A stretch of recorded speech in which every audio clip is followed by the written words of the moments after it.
a lot of fighters who do cardio because I see video of them doing cardio, traditional stuff like running 3 miles because they say they feel better for whatever reason. So I know you're a fan of cardio, and you could probably, if you probably train for running, you probably do really well at local road races.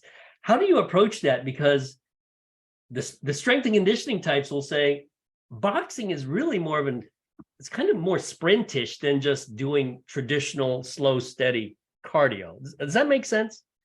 Yes. So the difference with the wrestling, in the wrestling point is wrestling matches are very short. They're 6 minutes, 7 minutes, very, very short. So for them to do any kind of long duration, steady state cardio makes zero sense unless they're just trying to calorically burn, make weight, whatever. But yeah, in terms of performance, no, it's completely should be sprinting and fast weightlifting. Honestly, the kettlebells, they're doing things that are going to be, even though they're anaerobic, you're still tapping into your cardio. And that makes way more sense for wrestling. Boxing, I think, because of the duration of the contest, I think that especially early on, and this is something that I utilized almost throughout my entire career. I like to run, like you said. I'm a good distance guy or cardio guy. I like to run. I've always been a good runner. But if you were to test my long duration running around a fight, I probably wouldn't be that good, because I really don't do much of that as I get closer into fight camp. I run a lot in between fights because, like you said, those guys like Joe Frazier, they don't train in between fights. I don't treat myself like that. I'm a fighter, but when I'm not training for a fight, I'm an athlete. And I am doing cardio and I'm lifting weights and I'm having fun working out and doing different sports, because I think that matters, and it's good for my brain, it's good for my body. And then I'll do longer runs. I will do a 10, 12 mile run or a 16 mile run if I'm feeling squirrely. But during training camp, even early on, 7-8 weeks out, maybe I'll do a 5 miler. But as I get anywhere within a lot, but even five is rare. For the most part, I'm running fast threes. I'm doing more sprints than anything. And even if I do a 3 or a 5K, it's more of a recovery. I do it because just to get out and move, because my body mechanically works well when I run. I'm not the kind of person, if I'm sore, I can run it off. Where a lot of people are like, oh, I'm sore. My hips are, they don't have good hip, positioning. They don't have, good running mechanics. I do. So if I run, it actually is almost like a massage for me. It can get some of that soreness out. But during camp, very little running. And people always thought I ran a lot during training because, one, I've great conditioning. I've always been able to do a lot of rounds. My output's been very high. I've also always been very lean. She's like, oh, you must run a lot. I'm like, nah, not really. I box a lot because boxing is really hard.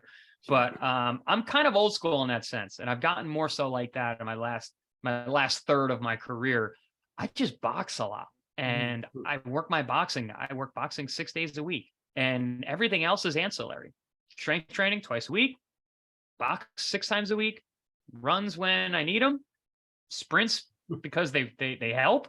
But yeah, I mean, training load for boxing is a ton because you do have a lot to do. But yeah, I focus on the boxing. Boxing is really hard, really hard. Hitting a heavy bag for 3 minutes is really hard. So I get my cardio and a lot of my strength work from the stuff that I do in the boxing gym. Go and rip some heavy hooks on a bag and tell me you're not sore the next day in your biceps and your shoulders and your hips and your core. So I think people overthink things a lot, and boxing is old school and antiquated, but honestly, I think it works. Yeah, and I say this too: the running, right? Structurally, everybody's against it, and I get that. But to Chris's point, he does it as a base, and his conditioning is so good from the other modalities that he doesn't need to emphasize it. But the runner, unless you're looking at the lighter weight classes in wrestling or the super upper weight classes in boxing, the body types are significantly different in most cases. Structurally, you're going to have a lighter lower body structure in the boxer. If you don't, you're going to be too heavy for your height. And, wrestlers will have a little bit bigger in the leg. So I think there's a lot of structural considerations too, right? Where and plus time on the feet. Wrestlers ain't on their feet the whole time. And boxes are for 36 minutes. So I think running could, have a little bit more of a carryover in some cases or value than it would to an American football player or a wrestler, under any circumstance. And that's strictly from the sports science perspective. But if he himself isn't running, or he's training a world champ and they're not running, as he said, there's a million ways to get in shape. So right. Absolutely. Yeah. And you don't have to be a good runner to be a good boxer. Right. It happens that some of us are. And we've learned to run because of that. I actually learned to run because of wrestling. It's funny you brought up that way, because I was a wrestler in high school. I was all state in New York, which is a pretty decent wrestling state. But yeah, we were old school in terms of like, hey, you run off the weight, you go out and you run. And my coach made us run a lot in preseason, mostly in preseason. So again, we're going to when of the train, what part of the training cycle do we do this cardio? Yeah, we didn't run much during the season. We wrestled a lot. We wrestled and we lifted weights. And I think that was probably, and we ran sprints. We ran sprints in the hallways. So yeah, wrestling, it's more of the same stuff. But yeah, we ran a lot in the beginning, and it was funny because I had injured my knee my senior year, and my junior year, getting ready for my senior year, and I had surgery and I was rehabbing. And the PT that I was working with started me out walking on a treadmill and then jogging, and then he was the first one who's ever said, he's like, you have a really good gait for running. And, he's like, how's this? And he kept upping up and had me running. He was a college runner, and he was like, have you ever like ran like with a team or anything? I was like, no, I just ran because I got to make weight. He goes, hey, you should kind of look into that. My freshman year of college, I was turning pro in kickboxing, and I took a 1 credit running course. Oh, really? I figured, it was a way for me to be on campus and train. So I could count that as my one of my workouts for the week while I was still a full-time student in undergrad, getting ready for my pro debut. And same thing. The coach is like, you're a good runner. I'm like, yeah, I'm a fighter. I'm just trying to make weight. I'm just trying to stay in shape. And he was now marking my times down as I'm running. And he goes, I want to talk to the track coach. And I'm like, don't bother. Don't bother. I'm not a runner. I'm a kickboxer. I'm on a fight.